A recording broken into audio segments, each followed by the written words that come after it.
It was an important and constructive conversation in which we came together to respond to this very difficult Omicron wave that is hitting across the country, particularly in terms of its impact on our healthcare workers and systems. We talked about vaccines, we talked about rapid tests, we talked about procurement of treatments and a number of other issues. We continue to work together across all orders of government to support Canadians, to support our health workers, and to make sure that our economy is able to come roaring back once this wave comes through. On vaccines and boosters, we now, as people know, have enough vaccine supply in this country to make sure that everyone can get fully vaccinated. We continue to bring in doses for any future needs that science and experts will dictate to us. We've advanced 1.8 million doses of Pfizer into January for a total of 6.8 million Pfizer doses in January for Canadians aged 12 and over. So it's really important that everyone get their booster when it's time for you to do so. We have more than 10 million boosters already administered across the country. So if you haven't, please go get your shot. It's never too late to do the right thing. And I can tell you that when you show up to get your very first shot in your local vaccine clinic or your pharmacy, the pharmacists, the healthcare workers will be incredibly pleased to be able to give you your first shot. It is about doing the right thing. They'd much rather be giving you an injection of a vaccine to keep you and everyone safe than having to deal with you in a critical care bed. Please, it's time to get vaccinated. It's time to get your boosters. We notice as well that only about 45% of Canadian kids between 5 and 12 years old have been vaccinated. With schools still virtual, but eventually in many places still virtual and in many places returning soon, we need to make sure that kids are getting vaccinated. Quand je suis parti ce matin pour venir à cette conférence, when I left home this morning to get to this press conference, I went to check on my 3 kids. All 3 of them were in their individual rooms, on their computers, on their iPads, doing virtual school. We know that it's going to come to an end soon. We want everyone to be vaccinated. Please encourage your friends, your neighbors to get vaccinated and to make sure their children are also vaccinated. Vaccines work. They work to protect you. They work to protect the vulnerable people around you.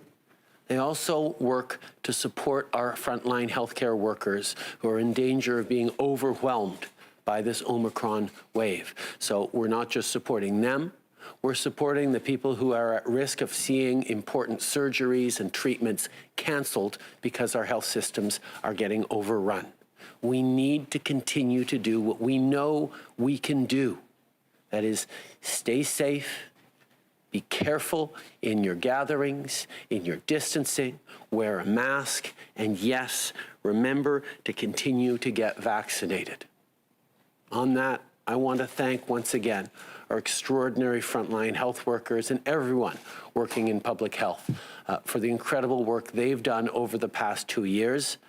This pandemic is dragging on, and it's exhausting for everyone. But it's particularly difficult for those health workers who have been going flat out for the past 2 years to try and keep everyone safe, to try and get us through this. Please do everything we can to protect them. They deserve not just our thanks, our deepest gratitude, but our support. And that means getting the boosters, getting the vaccinations, getting our kids vaccinated so we can get through this. I'd also like to discuss the support we continue to provide to our companies, to our businesses, to small businesses, and to our workers. The pandemic is not over. We continue to be here for Canadians as we promised from the start of the pandemic. There is support in case of a lockdown. There is the wage subsidy. I'll remind you that the wage subsidy is there to support you in keeping your employees, even if you are at reduced capacity. It's important to maintain that link with your employees. It's important to be able to give the employees an opportunity to continue to pay their rent, to put food on the table.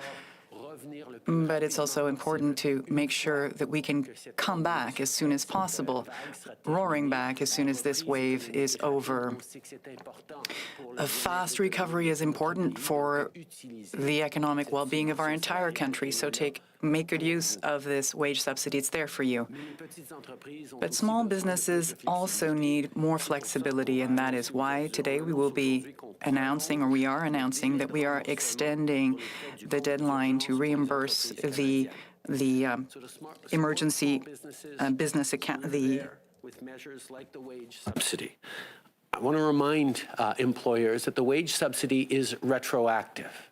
So if you're making decisions right now about whether to keep people on through the coming weeks or not, know that that wage subsidy will be there to help you. We want to be able to have people continue to be tied to their jobs so that we can bounce back quicker once this wave is gone and we start reopening. People need the support to be able to keep food on the table. That's why that wage subsidy and the rent subsidy is there, offered by the federal government, to help you make it through this difficult wave. We're also announcing today that we're extending the Canada Emergency Business Account, the CEBA, for eligible borrowers to the end of 2023. Minister Ng will have more details, but the bottom line is, of course, this. We will continue to be there to have people's backs with as much as it takes, with as long as it takes, until we get through this pandemic. I want to end today by speaking directly to kids once again. I know many of you are in virtual school again. Many of you have made more sacrifices over Christmas, over the holidays, not seeing your friends, not seeing your loved ones, having to hunker down, having to help out around the house as your parents are working virtually. This is not easy. And I know almost half of kids across this country have gotten their vaccine from ages 5 to 12. We need to get more. So please ask your parents if you can get vaccinated. Getting vaccinated protects yourself, protects your family, protects your grandparents, protects vulnerable people, but it also supports our frontline workers who are working incredibly hard, our nurses and doctors and people in hospitals who are dealing with a rise in cases. We know, kids across this country, you've been doing the right things over these past long years, and it sucks. But you've been amazing, and we need to keep doing everything we can to get through this. Je compte sur vous, je compte sur tout le monde. I'm counting on you. I'm counting on all Canadians to continue to do the right thing, even if we're tired, even if we're done with it. We will continue to do the right thing to protect ourselves, to make sure that our country, our economy continues to operate, and that we will always be there for one another by doing the right thing. Thank you for your attention this morning. I'm now happy to hand over the floor to Minister Ng. Mary. Merci, Premier Ministre. As workers and small businesses and people across the country face renewed uncertainty and with new lockdowns, rising case counts, and the Omicron variant, we continue to know that the best thing for our economy is to support our workers and businesses through this pandemic. I want to thank the millions of Canadians who have stepped up, who have made sacrifices and continue to follow public health measures, including getting their vaccines and their booster shots. And to Canadian small businesses, you have shown incredible resilience throughout this pandemic, and our government will continue to be there for you to support you as we have over the past 2 years. Supports including the Canada Emergency Wage Subsidy and rent subsidies, and now the lockdown program and the Canada Worker Lockdown Benefit.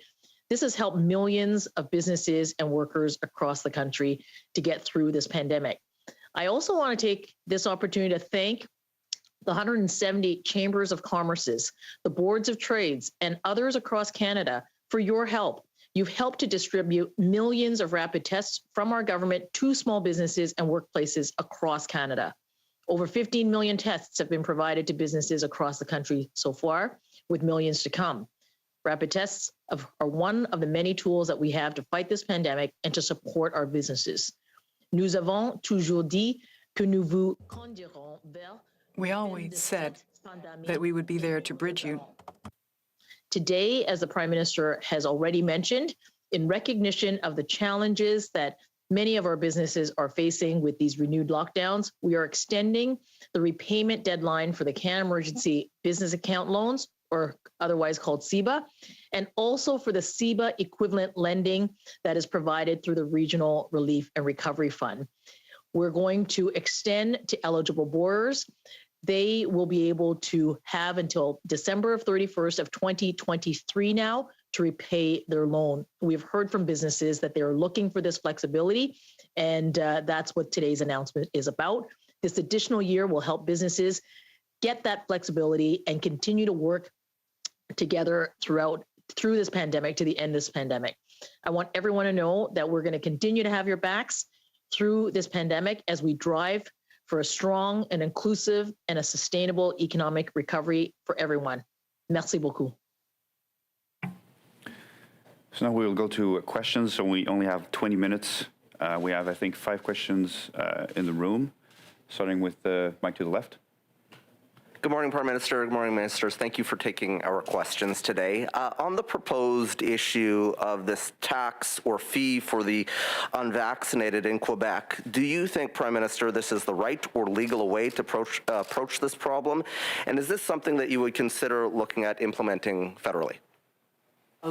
Obviously, like people across the country, we've received that proposal with interest by the Quebec government, but there's a lot more details that we have to hear on how this would work before I can make any comments on it. But I will remind people that we have been clear at the federal level about how important it is to get vaccinated, and we brought in very strong measures to ensure that travelers across the country need to be fully vaccinated, people coming into the country need to be fully vaccinated, that the federal public service needs to be fully vaccinated. These are things that we have continued to move forward on because the best path forward is vaccination, which is why at the federal level, the fact that there is still a debate being brought forward by the Conservative Party saying that we need to be more accommodating of people who choose not to get vaccinated is, I think, exactly the wrong thing.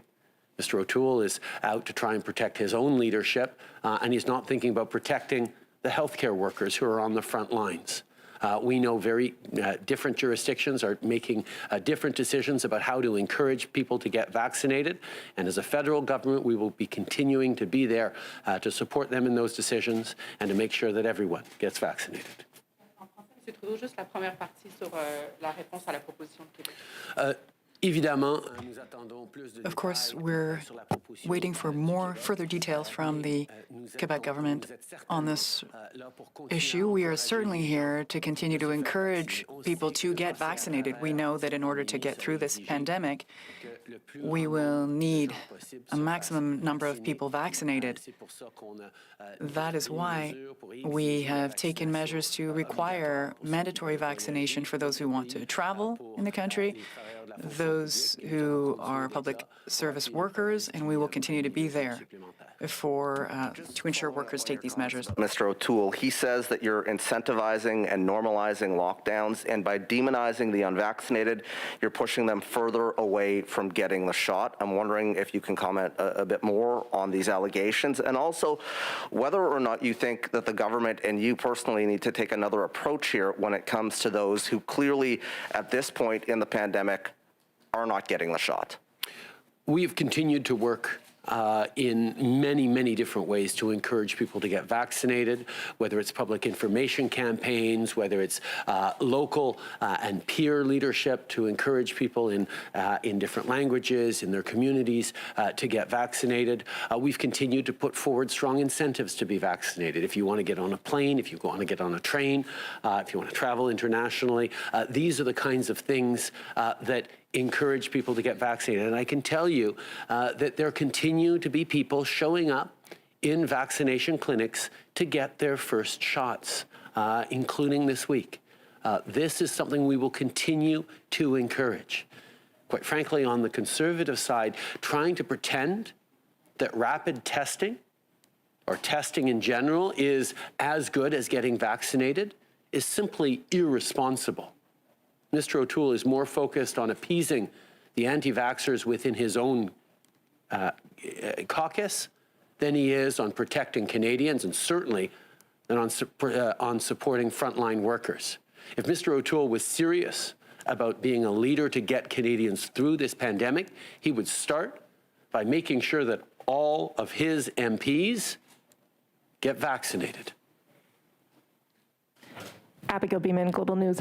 Prime Minister, I hear you say that you're waiting for more details from Quebec before weighing in, but you've also highlighted the steps that you have taken federally in terms of unvaccinated people not being allowed to get on a plane or a train. So I'm wondering, how far are you willing to go at the federal level, and are you considering any mechanism of making an unvaccinated person pay for more health care or via tax, just the idea of it? We've moved forward on some very strong incentives. If someone wants to get on a plane or get on a train, they now have to be vaccinated. There's no way around that.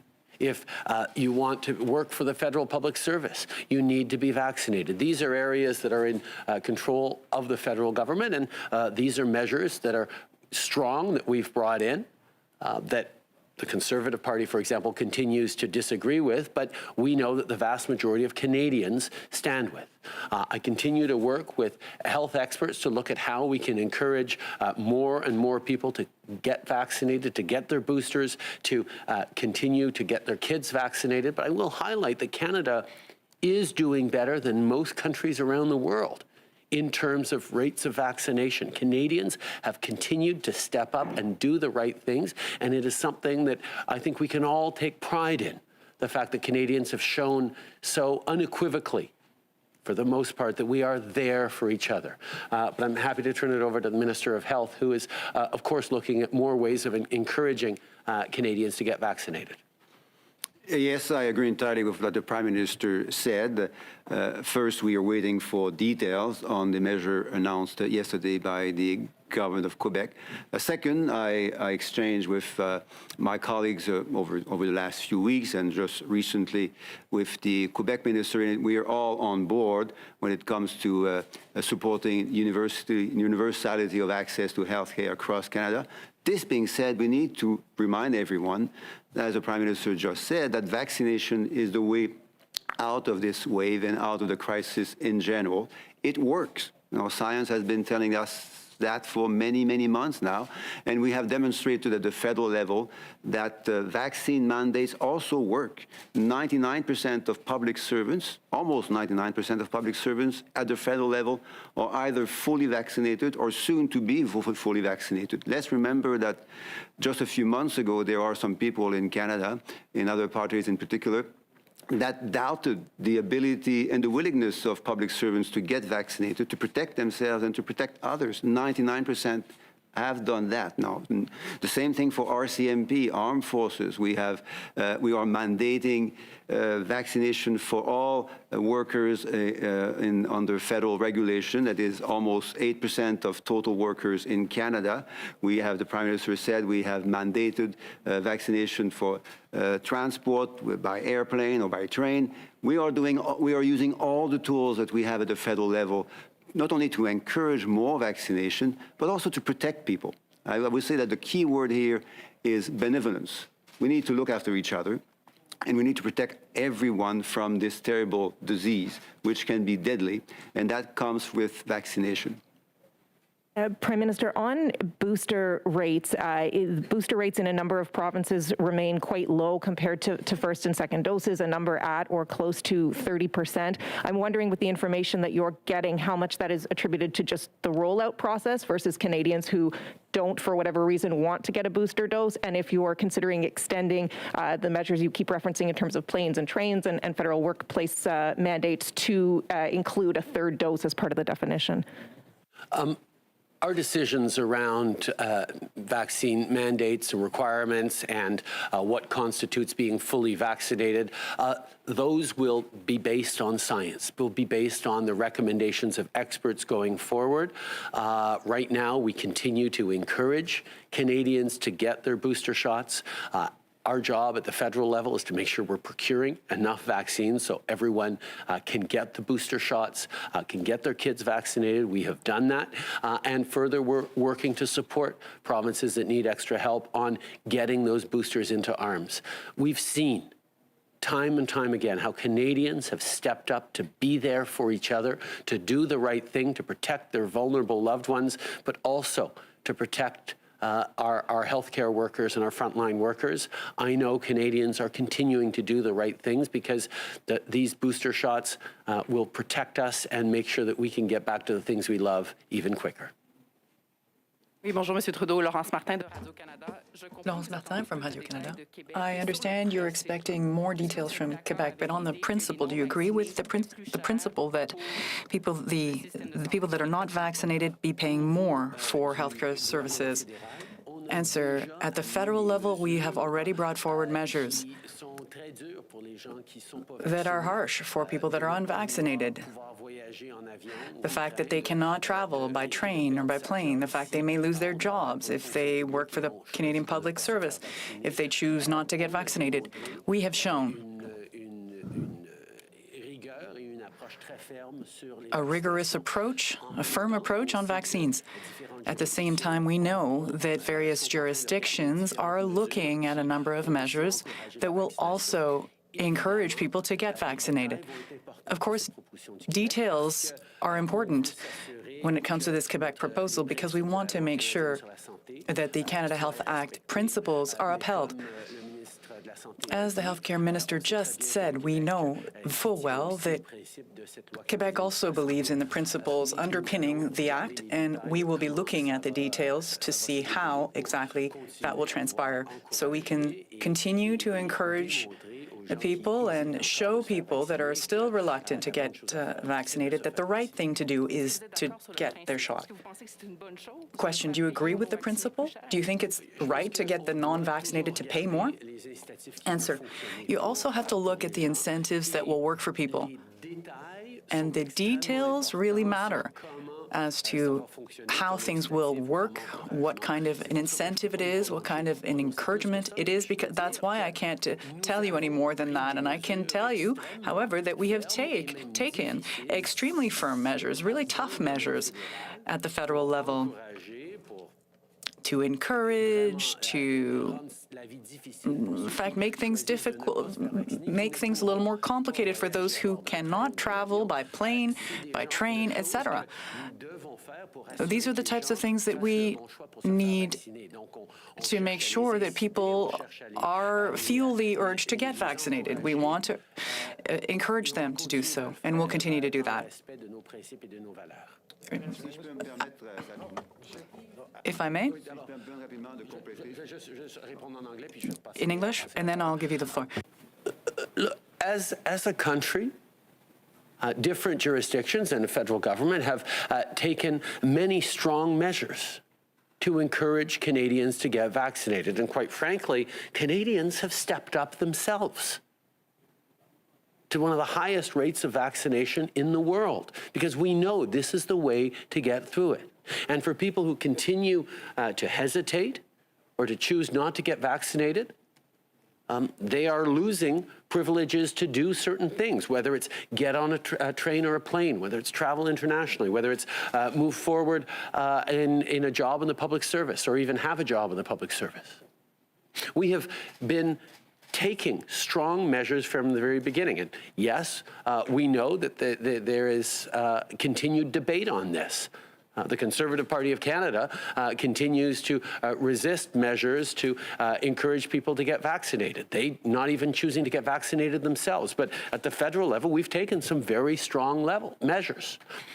At the provincial levels, they're looking at measures that will work for them. This Quebec proposal is something that obviously everyone is paying attention to right now, but there are still many details to know. And the details will be important in how this works, how it balances the values and the rights that we all cherish as Canadians with the necessity of keeping people safe. Vaccines are about keeping Canadians safe, continuing to get through this pandemic the best possible way. And various orders of government are right to look at different ways of encouraging and incentivizing people to get vaccinated.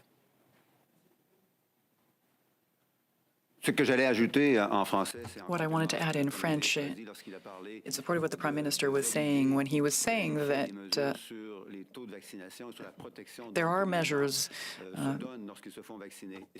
in place and that there is increased protection for people who are vaccinated.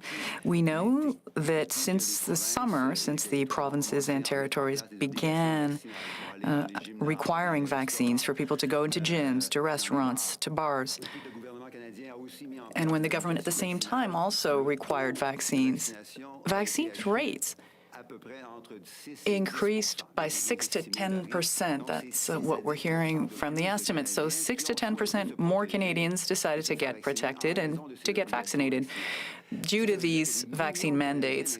So there are millions of Canadians who are now protected because they made the right decision. They got vaccinated given the impact of these measures. We're in a situation that is very complex now with Omicron, but could be even more complex if we had an additional 2 to 3 million Canadians who were not vaccinated today. Kevin Gallagher, CTV National News. I'm asking a question on behalf of my colleague Avery Haynes with W5 for Prime Minister Justin Trudeau. On the issue of whistleblower protection, the Government Accountability Project in the United States says that you, Mr. Trudeau, have been the primary obstacle in blocking an overhaul of the laws protecting whistleblowers because of the scandals you have faced personally. What's your response to this? As a government, we have consistently stood up for openness and transparency and brought forward reforms that have supported people coming forward to highlight wrongdoing in workplaces or institutions across the country. We will continue to do just that.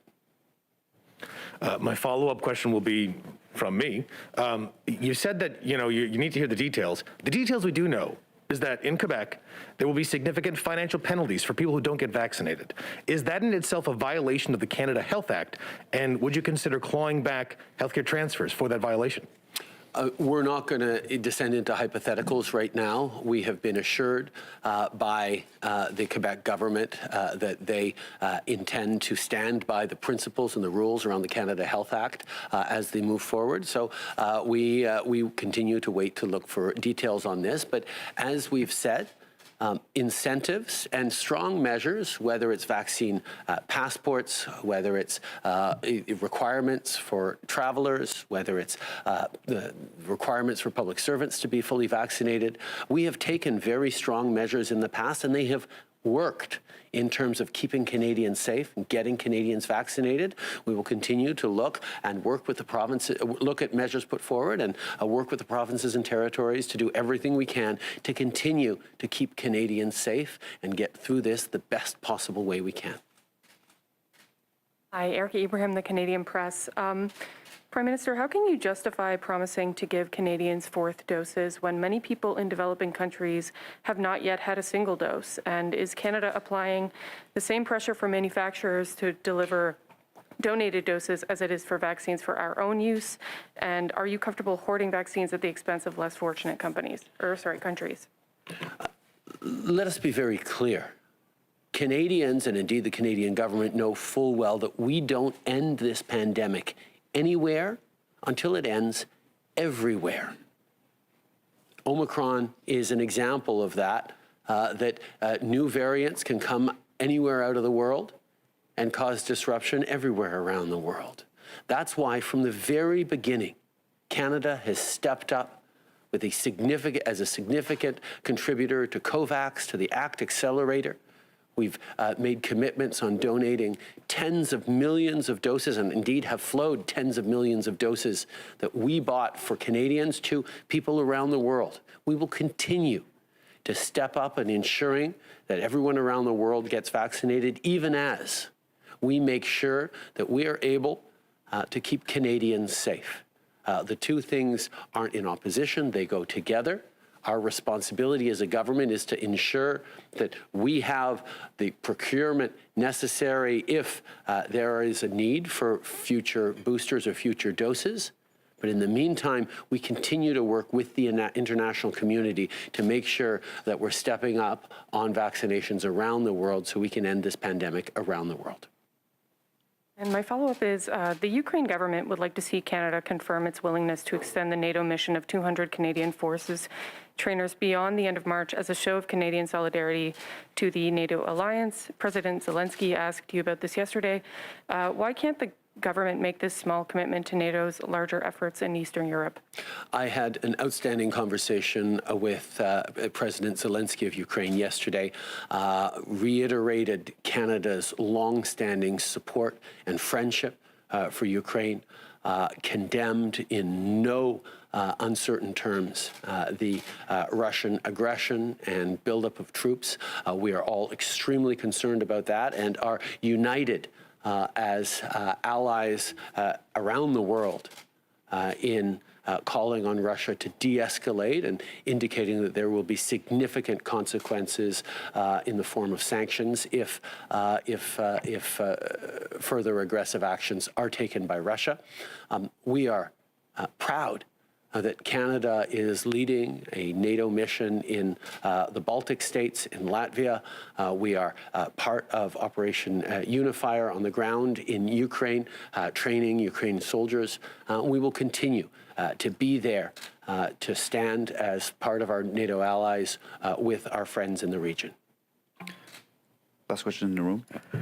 Fraser Needham from APTN National News. This question is for the Prime Minister as well. As you know, there's a major COVID outbreak going on in the Bearskin Lake First Nation in Northern Ontario. On December 30th, they made it pretty clear that they wanted military assistance to deal with the situation. They're doing various tasks. It took more than a week for the government to actually respond, and now what's happened is they've activated 4 local Canadian Rangers, which were already in the community. So saying that the military has been deployed is being a bit generous with the truth, I think.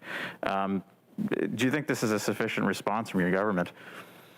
I would actually refer you to Indigenous Services Minister Haidu's statement on this, which details the resources on the ground in Bearskin Lake, including Canadian Rangers, including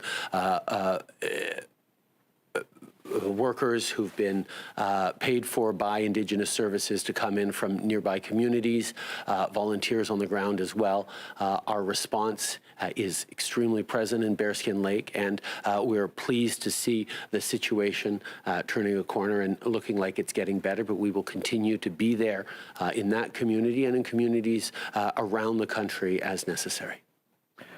Yeah, it's fair enough, and that's the response that we have gotten from emailed statements from Mr. Blair's office and also Patty Havey. But the reality is that people on the ground say that that is not the case. They feel that they've been let down by the government, that government has not responded in a way that they expected. They say the relationship is fractured. And one thing that is not really clear is why the government of Ontario actually has to make a request for the military to go in or to be deployed when it's actually, you know, that Ottawa deals directly with First Nations. It falls under federal jurisdiction. Are you going to maybe look into this maybe and sort of, you know, you said your government wants to avoid these types of red tape situations. It seems exactly what they're falling into. Are you going to look into this, maybe see if it could be handled in a more efficient manner? I think it's important to remember that from the very beginning of this pandemic, the focus of this federal government was on ensuring that Indigenous communities, which we'd seen during previous pandemics like H1N1, are particularly vulnerable, which is why from March 2020 onwards, we gave particular focus and emphasis on supporting Indigenous communities through this difficult pandemic. We saw case numbers much lower in Indigenous communities through those first waves. We saw initiatives like the flowing of additional vaccines to Indigenous communities and northern and remote communities to be able to keep people safer quicker. Were initiatives that all Canadians and indeed all premiers got behind to make sure we were supporting Indigenous people. Over the course of the past 2 years, we've continued to be there to respond as best we can to exigencies and emergencies, and we will continue to understand just how vulnerable Indigenous communities are to health challenges like this one, and we'll continue to work with them in the best possible way to keep their citizens safe. Donc on me dit qu'il nous reste un peu de temps pour aller au téléphone. I hear there are maybe questions over the phone, operator? Merci. You may press star 1 if you have a question. Vous pouvez appuyer sur étoile 1 si vous avez une question.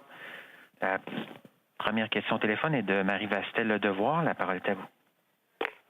Oui, bonjour, Monsieur Trudeau. Question, Mr. Trudeau, good day. I'd like to get back to the Legault's issue about healthcare contributions. I understand you don't want to speculate.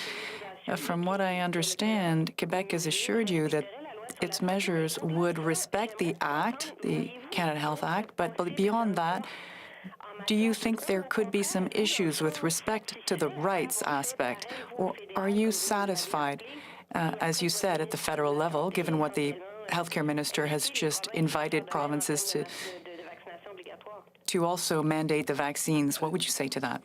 Answer. I'm not sure I fully understand your question, Marie. Do you want me to answer it so that I don't waste it?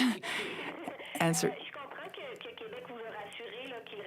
I understand that Quebec assured you that they would uphold the Canada Health Act, but beyond that, do you think there might be some issues here when it comes to the rights of Quebecers or Canadians, or do you consider this in a positive light, given the fact that you have imposed vaccine mandates? Answer. The question is the same, actually. What we will always do is ensure that rights and fundamental values are upheld in our own proposals or in other governments' proposals. It always remains a concern for us. We will look into the details of the proposal to see exactly what they are proposing, to have a better idea of how that would work. I can tell you this. We had taken very tough measures to encourage people to get vaccinated. Provinces did the same. So there's no opposition when it comes to the government, to us taking strong measures. But we will always try to make sure that these measures are effective and also in respect of the Act, and that's why the details really matter. Question. There are many people in English-speaking Canada that are scandalized or actually quite emotional about the Quebec announcement.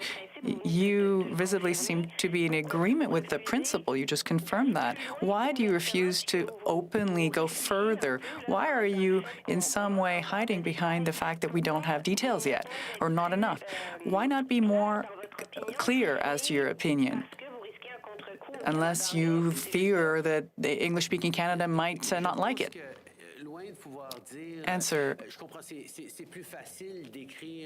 I understand that it's easier to get a headline when you have a simplistic answer, but these are very complex issues, Marie. How to balance respecting fundamental rights and freedoms, the upholding of a fundamental act like the Canada Health Act, and at the same time, how do you strongly encourage people to continue to get vaccinated? These are concerns that we had when we advanced those measures requiring vaccinations for air travelers, for instance, when we required that Canada's public service be vaccinated as well. Details matter. We need to know exactly what measures we're putting forward, and there's a lot of work that needs to be done there. It's not to avoid answering a question. It's to say, really, we need to know what the terms and conditions of this proposal entail, so we can know that it will be effective, that it will do the right thing, that it would be that it will reflect our values and principles. This is all the time we have the Prime Minister. Ministers will remain for another 15 minutes. I'd like to give our friends over the phone an opportunity to ask some questions, so let's get a few questions over the phone. Operator. Thank you, merci. The next question is from Ryan Tumulty from the National Post. Please go ahead. Yeah, hi there. I think you're... I'm sorry, we cannot hear you. Can you hear me now? Yes.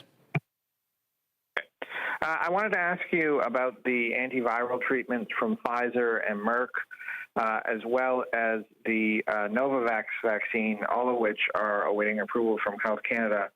I'm wondering if you can give us any kind of timeline on those, as well as say if the same number of resources are available to review the data from those companies as was available to approve the Pfizer and Moderna vaccines.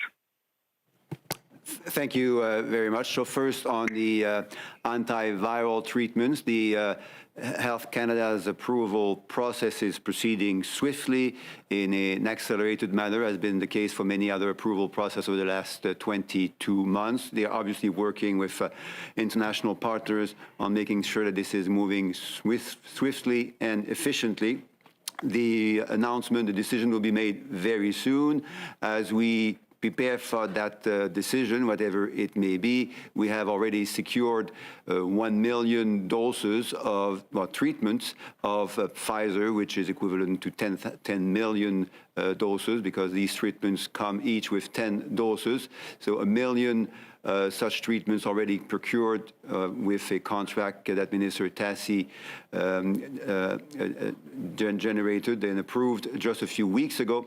And what we're doing in parallel with that is to work with provinces and territories. I've had several discussions with my provincial and territorial health colleagues over the last few weeks in making sure that when and if that treatment by Pfizer is approved, we are able to move swiftly to clinical use of that treatment across Canada. Now, on Novavax and other vaccines, and as you know, there are several others that we have contracts with, I will just say that Health Canada does the work that it does, which is to proceed with a swift, efficient, but a rigorous assessment of both the efficacy and the safety of the vaccines. Follow up, Brian? Yeah, Minister, earlier in this press conference, you said, that vaccine mandates work, which is why the federal government approved them. I'm wondering if you think what Quebec has announced here is essentially a vaccine mandate, just perhaps a more aggressive one, and if you feel that it could drive up vaccination as well, and thus is worth considering. Well, thank you. First on vaccine mandates, the key word here is benevolence. Both the language and the actions are there and designed to protect people. This is a severe disease. We want people to be protected against it. And as they protect themselves against the disease, they also protect others, either in their living or their workplaces. No one, I believe, is thinking or certainly speaking of forcibly physically vaccinating people in Canada. What we have done at the federal level is to put into place vaccine mandates that do work around borders, around transportation, air and train, around the workplaces, federal public service, the RCMP, the armed forces. That works. It protects workers. It protects those around them. It increases vaccination as well, as I mentioned earlier, possibly by between 6 and 10% more than we would have had without vaccine mandates, in addition to what provinces and territories have sometimes already started to do, and using passports, vaccine passports, and vaccine mandates associated to those vaccine passports. What I was saying last Friday is that I think this conversation will proceed even further in the days and weeks to come as we do everything we need to do using all the tools that we have in our toolbox to go through this wave and make sure that we are better prepared and more prepared, and prepared as much as possible with any possible future waves and any future possible variants.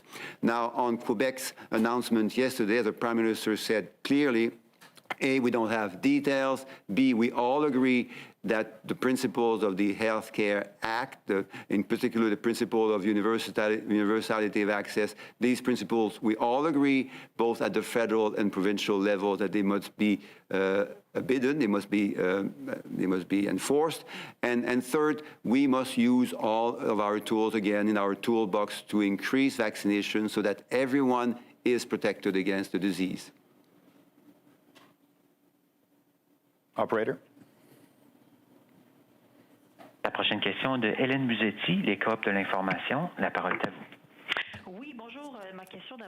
Question for you, Mr. Duclos.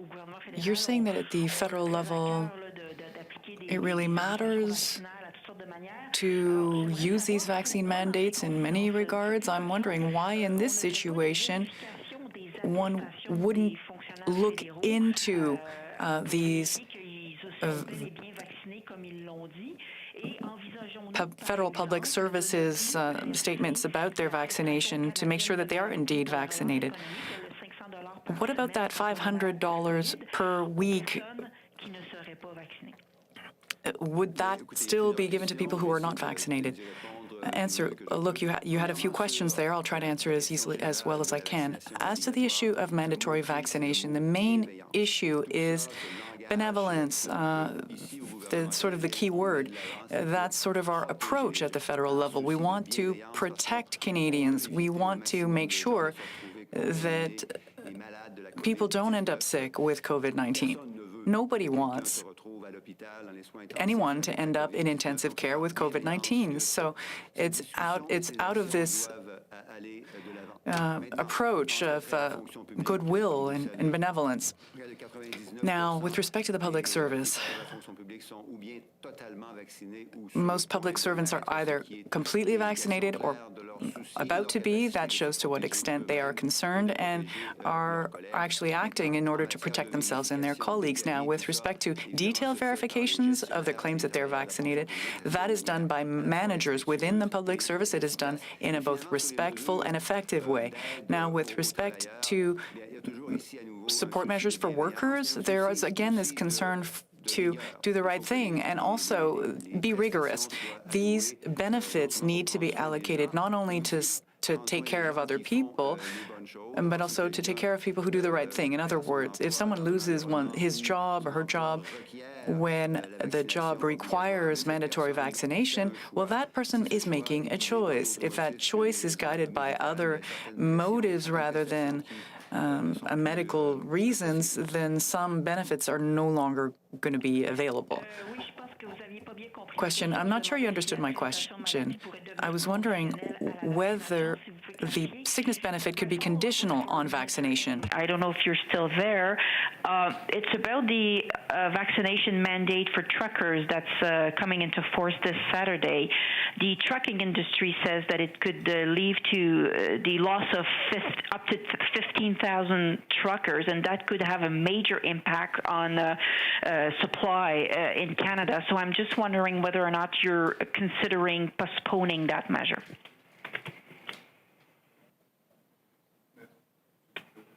Je peux répondre rapidement sur la première question. I can answer quickly on the first question. Of course, you'd need to ask Minister Qualtrough about these issues because she's responsible for this file, and she could tell you what could or could not be done in the future. Mary, do you want to answer the question on the border measures that will take place, in fact, quite soon on Saturday? Yeah, I would say that thank you very much, Minister Duclos. I just want to assure Canadians that we've been working very, very hard to ensure that supply chains continue to flow. Of course, I continue to work with my colleagues in transportation and others to ensure that that just as we have throughout this pandemic, that supply chains continue to be resilient. But, what is top of priority for all of us, of course, is making sure that the health and safety of Canadians are looked after. And that is what vaccines are about. And that is why we are continuing to encourage everyone to get their vaccines and everyone to get their boosters. But certainly the issue of making sure that supply chains continue to move and that they remain resilient is work that we are continuing to monitor. Last one on the phone. The next question is from Marika Walsh from the Globe and Mail. Please go ahead. Thank you. My questions are for Minister Ng. The CFIB had asked for the CEBA repayment to be extended until the end of 2024. Why is the government only giving an extension until the end of 2023? Marika, thank you very much for that question. Happy New Year's. I think this is the first time that you and I are speaking.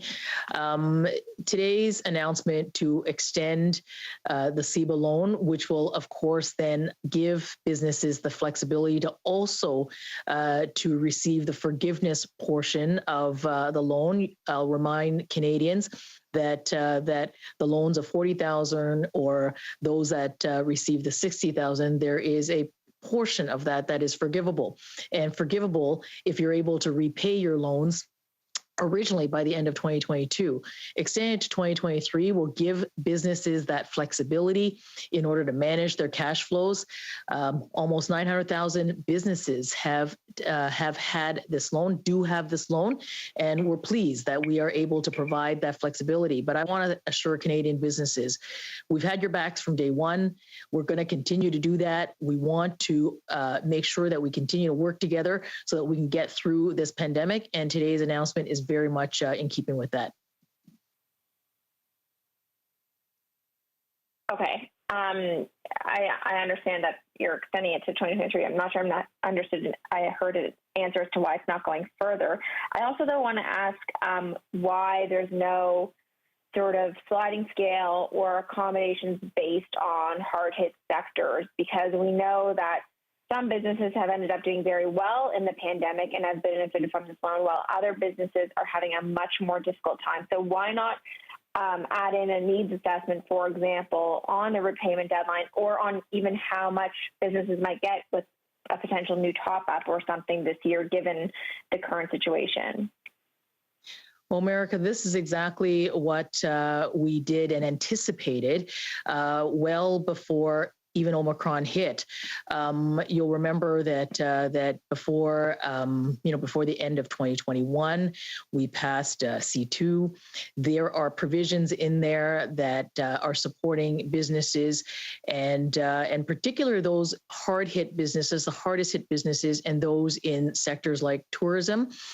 We continue to be there, and in fact, those supports that are there, particularly for the hardest-hit businesses, continue to be there in recognition that many businesses, certainly before Omicron hit, were well on their way to recovery. I mean, we've recovered all of the jobs that we saw lost during COVID-19. That is progress. However, anticipating and to be prepared, as we are seeing now through Omicron, that there are lockdowns and that we still have to manage our way out of this pandemic. That's why we put forward the provisions that we did before we rose before Omicron, and now those lockdown supports are there for businesses. They're there for workers. There's certainly supports for the hardest hit businesses. And today, with the extension of CEBA, that is going to give the flexibility to those businesses who have asked us for it. And we have right from the beginning been working with businesses on the ground, listening very intently. And you've seen us throughout the course of this pandemic to adjust as we needed to in response to businesses. And we're going to continue doing that work. We've got their back, we've had their backs, and we'll continue to do that as we finish, as we keep fighting this pandemic. So we'll now turn to the room. Mike to the right.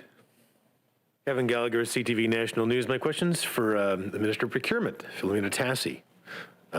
Listen, today the Dina Hinshaw, actually recently I should say, tweeted, Alberta has learned that the expected supply of at-home rapid tests has been delayed from the federal government and manufacturers.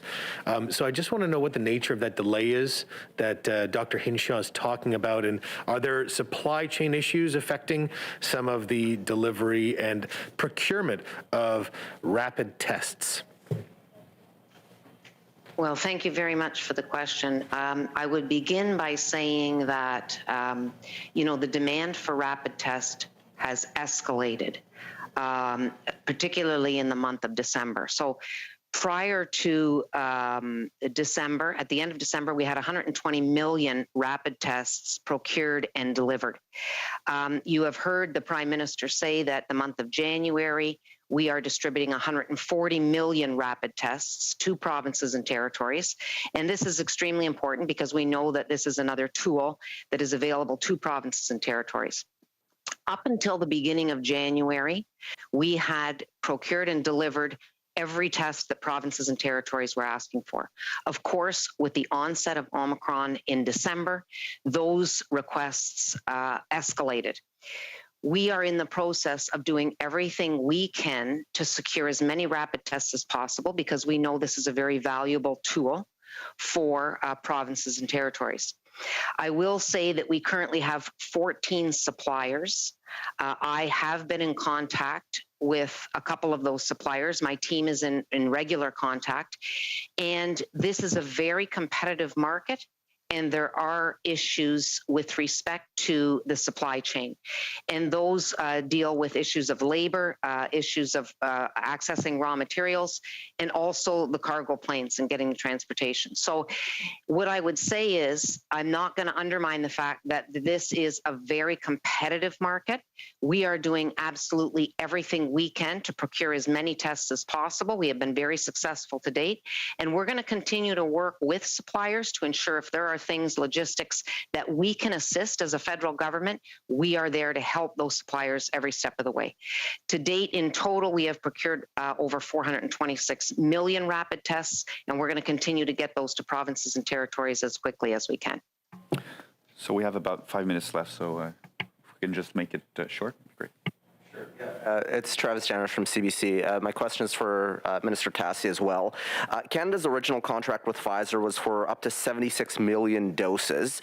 Posted figures show 51.3 million doses of Pfizer distributed across the country, and apparently what's left now is about 2.9 million. So I'm just wondering about the gap of 25 million, and did Canada opt not to buy its full contracted amount with Pfizer? No, to date, we have continued with our contract with Pfizer and received the doses to which we were entitled to.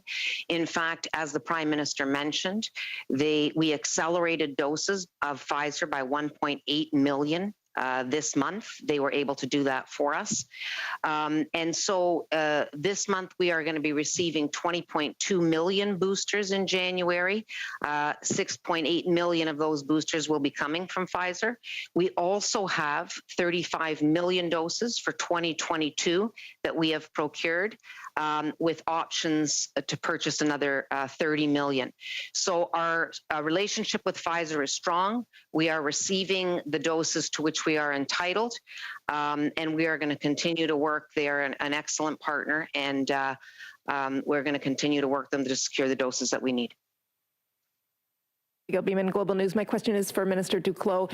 On the PCR tests upon arrival, given the strain on PCR testing in the country and symptomatic people who can't get a PCR test, I'm wondering if there are discussions underway to drop the arrival requirement, given those people have already taken a test within 72 hours, and if there are discussions underway on the other side about dropping the move to make everybody get a test upon arrival, since I understand that's not yet currently happening. Okay, thank you. So a number of questions. I'll try to be fair and useful. First, on the actual not crisis, but yeah, I think it's a crisis, the actual access to PCR testing across Canada. So we know that provinces and territories are challenged when it comes to having sufficient PCR tests, and that's why rapid tests, to which Minister Tassi just spoke, that's going to be, in addition, one more tool for them to use in their toolbox. When it comes to border testing, it's both about responsibility and resources. We have the responsibility to make sure that there is as little importation as possible of COVID-19 and Omicron cases across the border. This is federal responsibility, and we are on top of that responsibility. There are obviously resources that we're using, but these resources are separate from, and both separate in terms of quantities and partners, but also obviously because of geographical locations. So these resources are used separately from the resources to which provinces and territories have access through their own networks. Now, when it comes to other ways of adjusting to the crisis, as the crisis evolves, we'll obviously do that, and we'll follow the situation and adjust our border measures and other measures as the situation changes. Petite dernière en français. Oui, bonjour, Monsieur Duclos, Laurence Martin, Radio-Canada. Question from Radio-Canada. Do you think a healthcare contribution could urge people that are not vaccinated to get vaccinated? I think that's a question you're going to want to ask of the Quebec government and other provinces and territories that are already considering or will consider in the future measures. Again, keeping in mind this concept that I mentioned of benevolence, I think it's important to speak in a kind way of these issues. These are very delicate matters. It's important to have these conversations. We would all prefer COVID never to have happened, never for it to end soon, but we know that this is an ongoing issue. We will continue to have an ongoing benevolent conversation about this, and that's what I said a few moments ago, and that's again what I'm hearing also from the provinces and territories. They want to go ahead in this way to increase the number of people getting vaccinated, for them to protect themselves and protect the people around them. And the way of doing that, it really depends on them. That is the provinces and territories. It's up to them to discuss that. Inaudible question. Answer. What I can tell you on the basis of information we now have, based on the impact of the vaccine mandates we've had in place since last summer and the impact of the vaccine mandates the provinces and territories have implemented, we know that they could be extended, but with respect to what we've seen over the last few months, experts believe that we've increased vaccination by 6 to 10% rates of vaccination. So this is just for Quebec here. This is an increase of the number of vaccinated people by 10%. We're talking about 700,000 further Quebecers who are now protected from COVID-19 and Omicron specifically. We're talking about 10% of the unvaccinated causing 90% of the costs. Imagine if you had added another 10% of the population that was not vaccinated. That's what we would be dealing with if the vaccine mandates we've implemented federally and elsewhere over the last few months had not been implemented. This ends our press conference today. Thank you very much. And you've been watching it live right here on CBC News Network, an update from federal officials on the status of COVID across our country. If you are just joining us, welcome inside the CBC Newsroom. I'm Suhana Marchand. We've got all of this information covered for you because there was an overload of information. It's hard to keep track of it all. But CBC's Janice McGregor was listening in live from our nation's capital. And I should tell you, our Chase team has also reached on the very right of your screen. You can see Dr. Prabhat Jha in Toronto for some analysis. He is an epidemiologist at St. Michael's Hospital and the University of Toronto. Dr. Jha, just going to put a pause on our conversation. Want to begin with my colleague Janice McGregor in Ottawa. Janice, you and I had talked about this before that news conference began.